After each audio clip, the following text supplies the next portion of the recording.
बसमिल्लाहिर्रहमानिर्रहीम। अस्सलाम वालेकुम। मैं मोहम्मद जवाद अहमद हूँ। गोइंग टीवी पर आपको खुशामदीद कहता हूँ।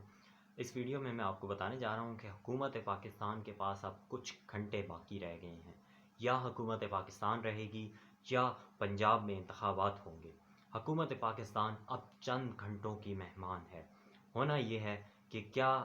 अब सवालात ये हैं कि क्या हुकूमत पाकिस्तान अपनी जो है वो हुकूमत बरकरार रखना चाहती है। क्या पीडीएम जमातें अपनी हुकूमत बरकरार रखना चाहती हैं, अपनी हुक्मरानी बरकरार रखना चाहती हैं। अगर वो ये काम करना चाहती हैं, अगर इसका जवाब उनके सामने जो है वो हाँ में है, मस्बत में है, तो फिर उनको पंजाब में इंतखाबात के हवाले से सुप्रीम कोर्ट का जो हुक्म है उसको मानते हुए इलेक्शन कमीशन को जो इंतखाबात के जो है वो फंड्स मुहैया करना होंगे। उस हवाले से हुकूमत के पास अब चंद घंटे रह गए हैं। अगर हुकूमत फ़ंड्स प्रोवाइड नहीं करती, यानी कि हुकूमत अब कल 10 अप्रैल तक का जो है वो सुप्रीम कोर्ट की जानिब से टाइम दिया गया था। अगर हुकूमत कल रात 12 बजे तक फ़ंड प्रोवाइड नहीं करती तो फिर कंटेम्प्ट ऑफ कोर्ट की कार्रवाई की जाएगी। सुप्रीम कोर्ट के पास ये हक़ मौजूद है और सुप्रीम कोर्ट ऑलरेडी पहले भी एक वज़ीर आज़म यानी यूसुफ रज़ा गिलानी को घर भेज चुकी है। कंटेम्प्ट ऑफ कोर्ट की कार्रवाई में जब कोई भी शख्स सुप्रीम कोर्ट का हुक्म नहीं मानता और कोर्ट का हुक्म नहीं मानता और उसकी खिलाफ वर्जी करता है तो उसमें फिर उसको नाअहल भी किया जा सकता है, उसको घर भी भेजा जा सकता है, उसको सज़ा भी दी जा सकती है, उसको जेल में भी भेजा जा सकता है। इससे इस तरह की मिसालें जो हैं हमारे पास मौजूद हैं। नून लीग के ही कुछ रहनुमाओं को जो है कंटेम्प्ट ऑफ कोर्ट की कार्रवाई में भेजा गया है, जेल में भी भेजा गया, नाअहल भी किया गया। तो ये तमाम मिसालें जो हैं मौजूद हैं। और अब जो हुकूमत पाकिस्तान है, जो पीडीएम की हुकूमत है, वो इस जद में आती हमें नज़र आ रही है। इस वक्त मामलात ये हैं कि क्या अगर हुकूमत पाकिस्तान कल रात 12 बजे तक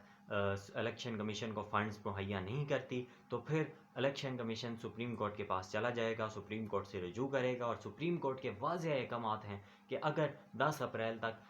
हुकूमत मुआवनत नहीं करती, फ़ंड प्रोवाइड नहीं करती तो इलेक्शन कमीशन सुप्रीम कोर्ट के पास आएगा और फिर इलेक्शन कमीशन की जवाबदीद है कि वो कंटेम्प्ट की कार्रवाई चलाए या फिर आइनी मामलात की खिलाफ वर्जी करते हुए आर्टिकल 6 की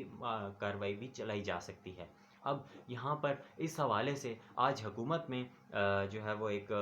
बड़ा जो है वो तशवीश भी पाई जा रही है। इस हवाले से जो काबीना है वो भी तशवीश का शिकार है और इसी तशवीश के को हल करने के लिए या इसको कम करने के लिए आज वज़ीर आज़म पाकिस्तान शहबाज शरीफ ने अपनी रहायशगाह लाहौर में काबीना का इजलास तलब किया है। इस हवाले से जो वज़ीर इत्तलात हैं मरियम औरंगज़ेब, उनकी जानिब से कहा गया है कि क्योंकि ये वज़ीर आज़म की जानिब से काबीना का जो इजलास है वो तलब किया गया है। अलबत्ता इस हवाले से ये चीज़ सामने आई है कि ये एक तो ये इजलास वज़ीर आज़म के घर लाहौर में होगा और दूसरा ये कि जो काबीना का एजेंडा है काबीना इजलास का वो नहीं जारी किया गया। अब इस हवाले से क्योंकि इस वक्त आज छुट्टी का रोज़ है, इतवार है, 9 अप्रैल की तारीख़ है, तो इस हवाले से आज कोई ऐसे मामलात जो हैं वो सामने नहीं हैं जिस हवाले से काबीना का हंगामी इजलास बुलाया जाए। तो एक ही मामला है और वो चंद घंटों का मामला है कि चंद घंटों में या हुकूमत रहेगी या फिर घर जाएगी। तो इस हवाले से ये तशवीश जो है उसको दूर करने और इस हवाले से अहम फ़ैसला करने के हवाले से बुलाया गया है ये इजलास। और देखना ये है कि अब क्या हुकूमत फ़ंड्स जारी करने का फ़ैसला करती है। अगर तो कर लेती है तो फिर हुकूमत जो है वो अपना काम जारी रखेगी और पंजाब में इंतखाबात जो है वो जो पीडीएम नहीं चाहती वो हो जाएंगे। और अगर हुकूमत जैसे कि पहले काबीना इस फ़ैसले को मुस्तरद कर चुकी है, तो अगर इस फ़ैसले को पर अमल दरामद नहीं करती तो फिर सुप्रीम कोर्ट कार्रवाई करेगी। सुप्रीम कोर्ट में ये वापस इलेक्शन कमीशन के ज़रिए केस जाएगा और फिर वफाकी हुकूमत जो है वो अपना बोरिया बिस्तरा तकरीबन जो है वो अपना बांध के रखे, क्योंकि कंटेम्प्ट की कार्रवाई में वज़ीर आज़म को तो घर जाना पड़ता है और वज़ीर आज़म जब घर जाता है तो फिर पूरी की पूरी काबीना जाती है। अब इस हवाले से देखना है कि आज इस इजलास में क्या फ़ैसले होते हैं। इसके साथ साथ कुछ मामलात और भी चल रहे हैं जिसमें जो है गुज़िश्ता रोज़ इलेक्शन कमीशन के हवाले से एक ख़बर चलाई गई थी जिसमें कहा गया था कि वफाकी हुकूमत ने 10 अरब रुपए के जो फ़ंड हैं وہ الیکشن کمیشن کو جاری کر دی ہیں، مگر جو ہمارے دوست ہیں، ہمارے بھائی ہیں 92 نیوز کے کورسپونڈنٹ فہیم اختر صاحب، ان کو آپ گوئن ٹی وی پر بھی دیکھتے رہے ہیں، تو اس حوالے سے ان کی جانب سے گزشتہ روز ٹویٹ کی گئی اور مصدقہ اطلاعات دی گئیں کہ ایسی کوئی خبر نہیں ہے، نہ ہی الیکشن کمیشن کو کوئی فنڈ موصول ہوئے ہیں اور نہ ہی کوئی ایسی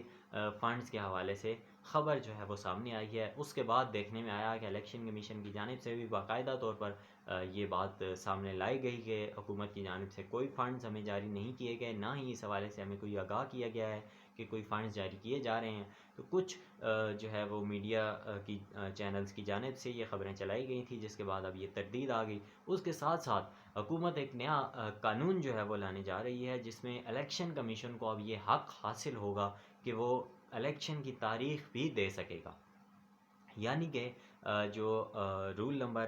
57-58 ہے، اس میں 57 میں جو شیڈول کا معاملہ ہے الیکشن کمیشن کے پاس، وہ اس میں تبدیلی تو کر سکتا ہے، مگر 58 میں جو حق ہے تاریخ کا، وہ صدر اور گورنر کے حوالے سے ہے۔ الیکشن کمیشن کے پاس یہ اختیار نہیں تھا، مگر اب یہ قانون سازی کے حوالے سے خبریں گردش کر رہی ہیں۔ یہ گزشتہ روز ہی خبر آئی کہ اب یہ قانون سازی حکومت لانے جا رہی ہے، پارلیمنٹ میں مشترکہ اجلاس جیسے کہ آپ کو معلوم ہے کہ طلب کر کے یہ تمام معاملات جو ہیں وہ حکومت چلا رہی ہے، تو اسی طرح مشترکہ اجلاس طلب کیا جائے گا اور یہ قانون سازی بھی کر لی جائے گی۔ اس کے ساتھ ساتھ آصف علی زرداری جو سابق صدر ہیں، وہ اس بات پر اب متحرک ہو گئے ہیں کہ اب جو معاملات ہیں ان کو افہام و تفہیم اور بات چیت سے حل کیا جائے، پاکستان تحریک انصاف سے مذاکرات کیے جائیں۔ بات چیت ختم کرنا جو ہے وہ کسی معاملے کا حل نہیں ہے۔ پاکستان تحریک انصاف سے جو الیکشن ہے اس حوالے سے مذاکرات کیے جائیں، اور صدر جو ہے وہ سابق صدر آصف زرداری کی جانب سے اس بات کا بھی اندیا دیا گیا ہے کہ اب ہمیں بجائے ایک صوبے یا دو صوبے کے انتخابات کے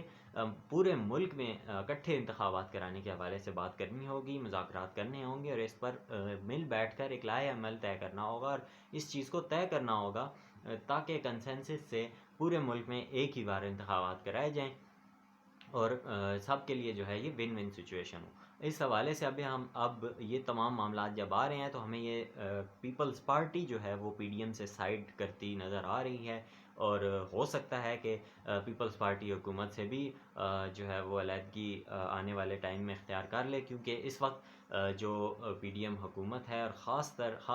خاص طور پہ نون لیگ کی جو پارٹی ہے اس حکومت میں، ان کی جانب سے جارحانہ انداز جو عدلیہ کے خلاف اپنایا گیا ہے، اس حوالے سے پیپلز پارٹی کو بھی تنقید کا نشانہ بنایا جا رہا تھا۔ بلاول بھٹو زرداری کی تقریر کے حوالے سے بھی جو ہے وہ ایک اس پر کافی نشانہ بنایا گیا، اور ان کو یہاں تک کہ ملیکہ بخاری صاحبہ کی جانب سے اور پی ٹی آئی رہنماؤں کی جانب سے یہ بھی کہا گیا کہ وہ شخص جس نے اس ملک کو آئین دیا، اس شخص کا جو ہے وہ نواسا ہونے کا بھرم بلاول بھٹو دیتے ہیں، اپنے نانا کا بھرم دیتے ہیں، مگر آج آئین شکنوں کے ساتھ وہ جو ہے وہ کھڑے ہو گئے ہیں اور عدلیہ پر حملے کیے جا رہے ہیں۔ تو اس حوالے سے پیپلز پارٹی کو کافی تنقید کا نشانہ بنایا جا رہا تھا، مگر اب یہ جو ہے وہ حالات اور واقعات اور معاملات سامنے آ رہے ہیں کہ پیپلز پارٹی آہستہ آہستہ اب پی ڈی ایم سے اور حکومت سے اپنی علیحدگی کی راہیں جو ہیں وہ سوچ رہی ہے۔ اس سے قبل ہمیں معلوم ہے کہ پیپلز پارٹی کی جانب سے یہ بھی اعلان کیا گیا تھا کہ انتخابات جو ہیں وہ اپنے تیر کے نشان پر لڑے جائیں گے، اور دیکھنا یہ ہے کہ اب یہ اتحاد کتنی دیر قائم رہتا ہے اور یہ حکومت کتنی دیر قائم رہتی ہے، کیونکہ اب چند گھنٹوں کی جو ہے معاملات رہ گئے ہیں، چند گھنٹوں کی گیم ہے۔ حکومت اگر ان چند گھنٹوں کو خوش اسلوبی سے اور اچھے فیصلے کر کے گزار سکتی ہے تو پھر وہ قائم رہے گی، اپنی مدت پوری کرے گی، ورنہ وہی معاملات ہیں کہ سپریم کورٹ میں یہ کیس جائے گا، سپریم کورٹ میں عرضی جائے گی الیکشن کمیشن کی جانب سے، اور پھر کنٹیمپٹ آف کورٹ میں ہو سکتا ہے کہ کابینہ پوری کی پوری گھر چلی جائے۔ تو ابھی تک کی یہ اپڈیٹس ہیں، مزید جو بھی اپڈیٹس آئیں گی آپ کے ساتھ شیئر کریں گے۔ ابھی مجھے محمد جواد احمد کو گوئن ٹی وی سے اجازت دیجیے، اگلی ویڈیو تک کے لیے اللہ حافظ۔